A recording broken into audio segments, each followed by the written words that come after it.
Hello, everybody. Hello, dear friends. How dare you make me read this?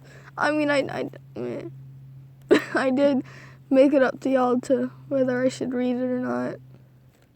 And well, we have to now. I'm gonna be here now too, and I'm gonna be Tom, and she's gonna be Tord. Hello, old friends. I'm dead inside. Shut up, Tom. No one wants your bullshit. But I'm dead inside. Okay. No. Yes. Chapter 1: The Norwegian Cat. Tom, the neighbors move in today. Tom frowned and flung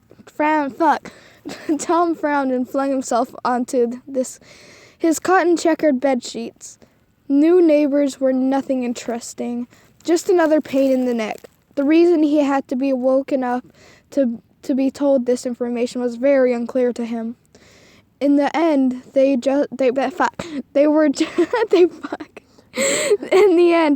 were just another obstacle. Tom was what he considered to be your average teenager. Average height, failing classes, prone to anxiety attacks, addicted to the internet. The usual. What the fuck? Okay, now I'll read. He snatched up a gray hoodie from the floor and tugged it over. Emo! Okay. The window was hastily pushed open. A gust of cold air immediately struck him and flooded his stuffy room.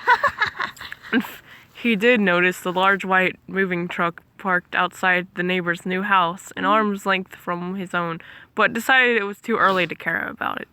Snatching up his headphones, he immediately put his playlist on shuffle. A familiar melody filled Tom's ears as he tapped his fingers to the beat. I've been watching you for some time. Can't stop staring at those ocean eyes. Okay. Tom. This is Ocean Eyes, by the way. The song is Ocean Eyes. Don't sue me. Okay. Tom pushed himself up from his bed and nodded his head to the beat as he tunefully sang the lyrics to himself. Burning cities and napalm skies. 15 flares inside those ocean eyes. He twirled the string of his headphones around his index finger as he pressed his lips together. Your ocean eyes! The lyrics continued, but the words did not come from Tom's lips. Tom spun around to face the window, unaware of the sudden foreign voice joining his solo. A quiet voice, yet those three words were as clear as day. A small black cat was perched on its faded powder blue windshield. It gingerly licked its padded paw and smoothed down the slick fur behind its ear. Tom cast a worried glance and kneeled down so he was eye level with the feline, who he suspected was the culprit. Did you just sing?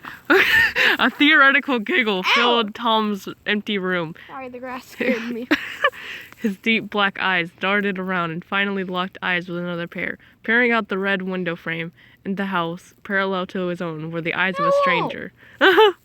A boy was leaning on the window ledge of the house beside Tom's. He had fluffy caramel hair that flicked up like horns. It was buried under a lilac flower crown, woven with roses and emerald green stems. His sweater was also matching purple, loosely pulled up over a white buttoned-up shirt. Where the fuck are you? At the top. Oh. His outfit was complete with silver chains hanging around his neck, and an assortment of gemstone jewelry in the form of rings and bangles. Though his style seemed odd, it was nothing against his most striking feature, his eyes, heterochromatic, one silver eye, one red eye. His head was thrown back, a sprittly giggle leaving his lips. It took a few minutes for the laughter to stop and the stranger to simmer down. You're really something, aren't you? Huh? Cats don't speak, silly. The foreign voice that was from... No, that voice. That voice was from none other than yours truly. Oh, you have a nice voice. You do, kitty boy. Kitty boy? Tom's face scrunched up in alarm, being offended by the childish nickname. The stranger grinned and stretched out an arm for a welcoming handshake. Oof. I'm Tord, your new neighbor, friend, possible love interest, comrade, pal. Tom reluctantly reached out his hand and grasped Tord's ice-cold hand. Tord rather roughly shook their hands together. Tom dizzily withdrew and slipped his headphones around his neck. I'm Tom. I'm not sociable or exciting, so don't expect surprise midnight voyages. Tord pouted, sticking out his bottom lip. Aw, I totally thought you'd be the type to rebel with me. Well, I actually care about school and have to keep my... Liar! Education in gear. Tord was silent before sniggering and placing his hand under his chin. Smart boy. You thought the cat was singing with you. Hey, I didn't know you existed until a few minutes ago. Tom defended himself as Tord kept smiling with the same Cheshire cat smile. A female voice called on Tord from another room in his house. His expression bitterly twisted into a mix between sadness and disappointment. That's my call for dinner. Fuck. That's my call for dinner. We should talk later. Because I'm just the most interesting person. Such a sparkling conversationist. Something like that. No promises. I'll be awake, Tord. Until then, kitty boy. Until then. Chapter 2. Sky full of stars. Okay, I guess you should know.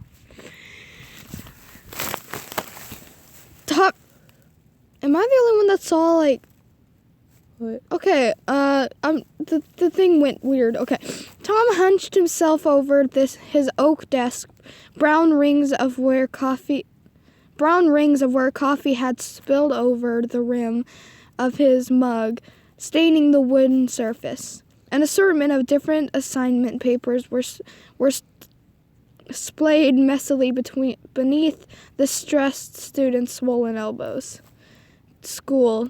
What was the point? Clink. Tom's head whipped around hastily to find the source of the sudden noise. Something hitting against his window pane. He slid open the creaky window to be met with the same boy from earlier. Tord had one leg slung over the window's ledge, dangling above the fatal drop, and another inside his room.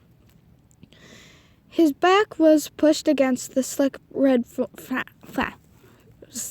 frame, a clear plastic bag of jelly beans sitting between his split legs. This time, his flower crown was gone. His hair was tied back into a pathetic little ponytail. He wore sky blue denim shorts and a matching blue sweater that hung off one shoulder, revealing a black stripe? What? I'm sorry. From the vest he wore underneath. His jewelry had been stripped, and his bright smile seemed dimmer. Hey, kitty boy. Tord practically yawned the sentence, but his words were still clear as day. Why was Tord still awake? Tord? Tom icily replied, icily replied with the trace of a scowl. He was surely exhausted from the mountains of work, yet he found himself settling down on the windowsill to have another conversation. What are you doing up this late? It's midnight. Oh, that's you. What are you doing up this late? It's midnight.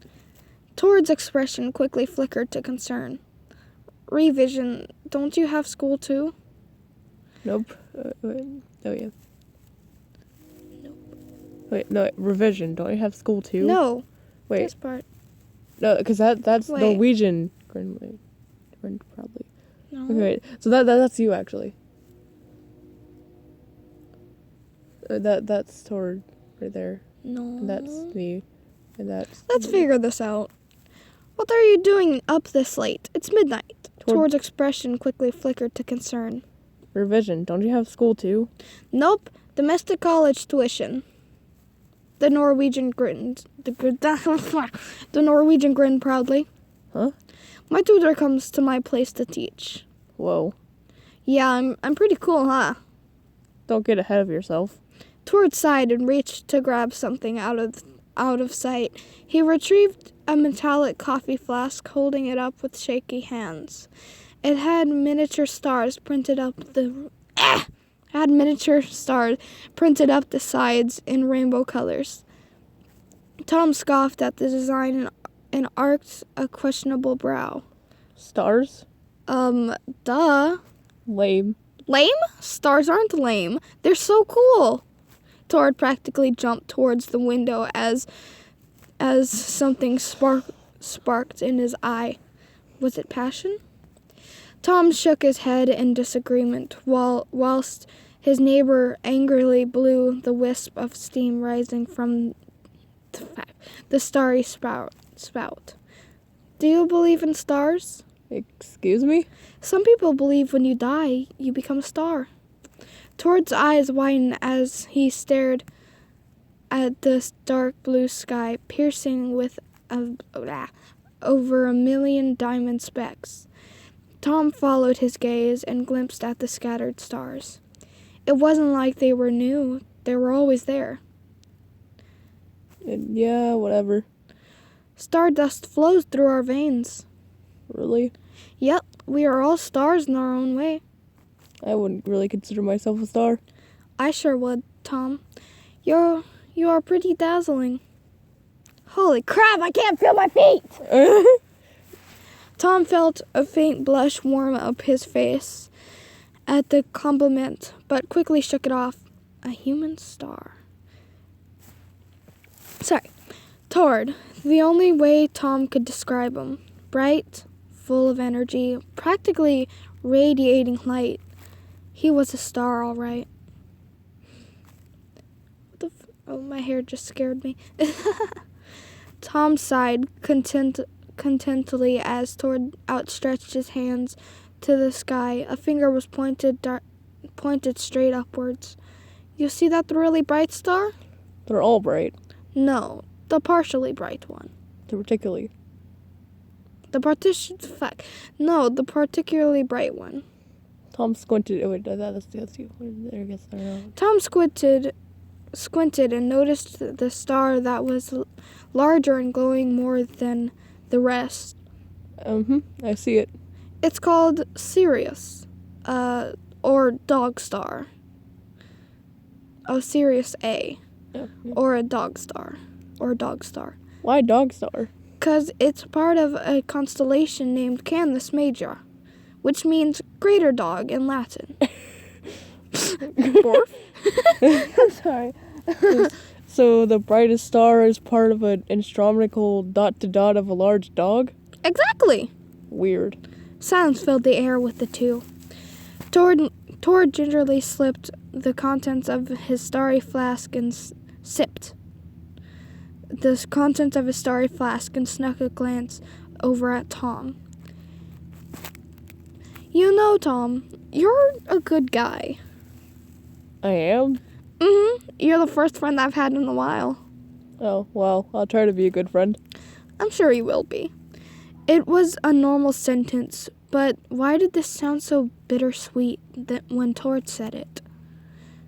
Tom flicked off the lamp, illuminating his gloomy bedroom. Tord unhooked his legs from the ledge and slipped back into his room. The two maintained tired eye contact for a brief moment until they warily retreated towards their beds. Good night, kitty boy. Good night, Tord. I hear dogs. Oh, they're outside. Yeah. Okay, well we're gonna end this here, cause yeah, have fun. Bye. Why? Mwahaha. Why? Do you want to continue to read? Yeah. Have fun. Tell me when it's my part. Bzzzt, bzzzt. The ever-annoying noise of Tom's phone buzzed obnoxiously under his pillow. He let out a husky groan and stretched up a limp hand under his pillow. He clicked his phone on and squinted at the screen, trying his best to ignore the buzzing crackle at his ears and the black spots invading his vision. 9:20, math exams today. Tom slammed his face back into the previous dent he'd formed in the pillow before forcefully pushing himself out of the warmth of his bed sheets. He sluggishly hauled his body over his drawers, scanning all his clothes for a school uniform. His hands viciously tore at the different garments before grabbing the proper clothing. His hands were quick to pull his shirt off and discarded as his fingers nimbly buttoned up his new one. Silk fabric was heavy in his hands as he tightly wrapping the tie around his neck. That's English. Yeah. As he tightly wrapped the tie around his neck and yanked it into a knot. It took him less than 5 minutes to get dressed and style his hair into his trademark updo, spiky and looked threatening enough to scare of those wanting to be social, he hoped. He didn't bother with his breakfast today, not even a snack to binge on. It was much too stressed today. Tord was by his window as usual, skillfully flicking up dark ruby cherries and catching them in his mouth. Scatching? Okay, don't even ask. To him, this was a luxury, simply blissful. His morning schedule looked like this: 6:30, awaken. 7, watch Kitty Boy get ready. 7:30, watch Kitty Boy leave. 7:40, get dressed. 8, parents leave house. 8:20, beauty routine. 8:40, nap. 9:40, eat cherries. His next plan was to make some fluffy almond pancakes, but his train of thought was shattered by the sputtering sound of a door being slammed. Tord spun his head to the window of the neighboring house, missing his cherry, which promptly bounced off his button nose. Button nose? What? That's nose. Button nose, I know. I know it's nose, but I just said button news the first time. News. Tom had arrived home and looked terrible. His hair was completely messed up, slightly matted. It looked most likely had been grabbed or balled into a fist. His clothes were entirely creased. His jeans were chalkily white up at the side. His hair was loosely hanging over his broad shoulder, and his top 2 buttons were undone. Sweat patterned his face, red cheeks enrolled in droplets down his neck. Tord dreamily gazed at him. The only thing he could think of was how the modern male model looked with the whole disheveled style. He had to push his fantasies aside to help his friend. He plucked up a cherry by its browning stem and aimed it at the window panes. Tom lazily looked up at the window, but he just shook his head. He seemed almost sad. The faintest trace of fear lingered on his lips. Tord lightly pushed open his own window. Kitty boy? Oh, that's Kitty you. boy? I'm not in the mood, Tord. Tom remained quiet as he paced around the room. He kicked at his wooden bedpost and screamed into his pillow. Tord patiently sighed. He chewed on a sweet cherry and blocked out Tom's whining. On the one day my outfit is perfect, pretty neighbor ignores me. Tom, quick question. Tord, I already told you I'm not in. Why are you home? What? School ends later. Surely it was different in Norway, but it's only common sense. Tom simmered slightly. Tord knew he was right, but was he ready to be Tom's personal problem solver? Tom, why are you home? Tom inhaled a deep breath before leaning over his window ledge. His hands gripped the window seal so tightly that the wood cracked off until his knuckles turned white. I had an anxiety attack during my exam. Nothing important, just my nerves fucking me over. Tord felt his face and stomach drop. Anxiety attacks. He'd had a few, and they were god-awful. Who'd have thought stoic, good, cool guy neighbor would have anxiety? Are you home alone, Tom? Yes. Do you want to come over? Thanks, but no thanks. I'm unstable right now. Then, do you want a cherry? Tom nodded as Tord tossed the cherry at him. Tom snatched it up and started gently nibbling the sleek red skin. Anxiety, huh? Don't get all smug, Tord. I'm not. I just had an idea for our first voyage.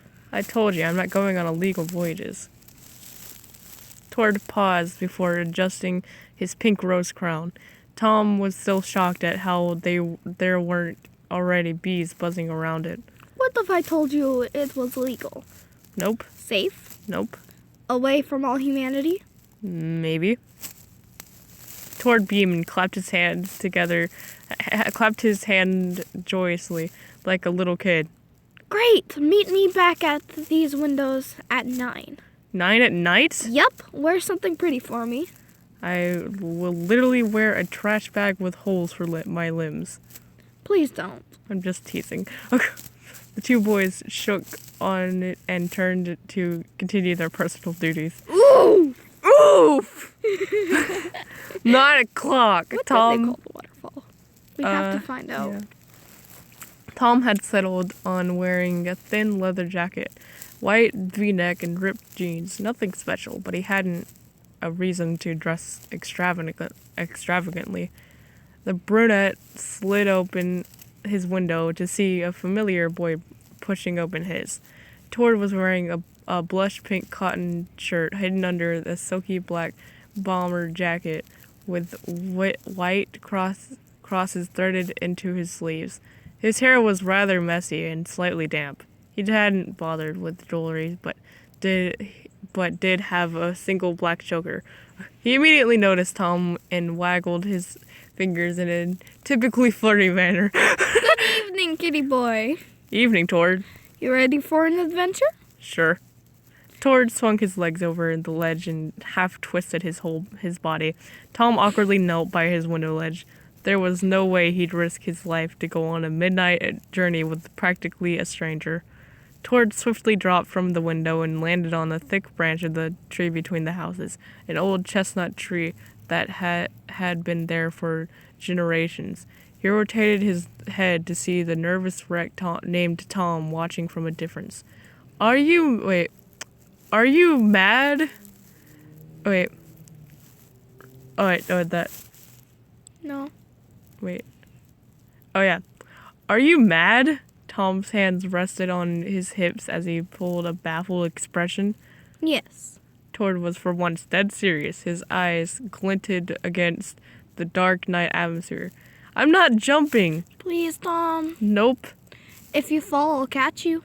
Tom pondered the thought for a second before hesitantly clinging to the window frame. Did he trust Tord? Absolutely not. So why was he obeying? 1 foot reached the stony wall of the house. He looked back at Tord, both eyes locked onto his every moment.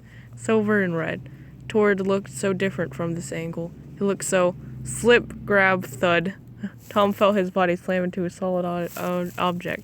His hand was no longer gripping the window, but found its way to hold something else. Something warm, with fingers. Moist. Wait, fingers! Okay, Tom pulled himself back to see Tord smiling warmly at him. Both of them on the tree branch. Tom's teetering dangerously backwards, Tord wrapping a protective arm around said boy's waist, both holding hands and with astonished expressions. Tord seized the moment to pull Tom's waist closer and jump from the branch to the ground. Once on the ground, Tom backed away and patted himself down, as if he looked for any damage marks. Thanks. No problem. I had a feeling you'd suck at sneaking around. Tord didn't leave a second for his friend to protest in his defense before walking past the tree and into the lane behind them. Tom jogged to keep up and tugged at his leather sleeves. Where are we going? A place only I know of. Which is? Near. Now shut your mouth, boy. Now shut your mouth, boy. Tord took a sharp right towards the local forest. A white metallic sign scribbled with a metallic black lettering was nailed into the moist soil bordering the forest. Starbank Forest. Tom followed like a curious toddler until he heard a distant noise, a sound of pure serenity. Running water, a nearby stream. he'd never been in the woods so far before, so he wouldn't know if they had a stream. But the woods didn't have a stream. Tord pushed aside a large green leaf covering the pebbled path they had been following. His eyes lighted up like a kid's on Christmas morning. We're here! Tom mimicked the action and he pushed past the lush foliage. His jaw dropped as his head spun. A silvery rocky cliff covered in a wispy ivy spirals covered the horizon. White jets of water flowed down the cliff face and right into the silvery pool below, a waterfall. Tom gasped as Tord began pacing up to it, his hands tracing the corrugated stone protrusions. Birds cawed from the trees overhead. Caw! Okay. Tord eventually sat himself on a smooth rock beside the water, letting his shoulders sink inwards and back fall onto the stone. Tom perched beside him, one leg straightened with his foot planted into the dark soil, the other resting on the rock. Beautiful, right? Yes, it is. I noticed this place the day we moved into town. You found this so soon? Of course. I thought it would be a nice stargazing spot. It's always the stars with you. Yep, I want to be one. You are a star. Oh, yeah. Tord giggled and hummed to himself, a song Tom has never heard. Tom watched the fireflies glowing as they danced among the darkness. Time shifted as the clouds in the sky dissipated into a sheet of black. So, wait, this is your safe haven? I guess so. It seems like it could be a new home. What about the home beside mine? That's a house, not a home. Home is where the heart is. Tord let out a shallow breath as he widely grinned at the moon, full and round, like a pristine white plate. How about I share this new haven? What do you mean? You said you're unstable, and so am I. So? You are the only other person to know about here. Let's make it our place. Tord held out his hand, stray black tendrils of a tattoo peeking out from under his sleeve that Tom had never noticed before. Tom took the hand into his own. The contact was icy, but it soon became comforting. Yeah, our place. Can we stop now? Never. I'm kidding. Okay, so that was 3 chapters? Yeah. Okay, guys, well, this was fun. 30 minutes. What? 27 minutes it took us. Kidding. So this was fun. This is first part of Dear Starboy. This is first part of Dear Star. What? This is first part of Dear Starboy. This is the first part of Dear Starboy. First, episode, something like that. All right, peace, peeps. Love you all.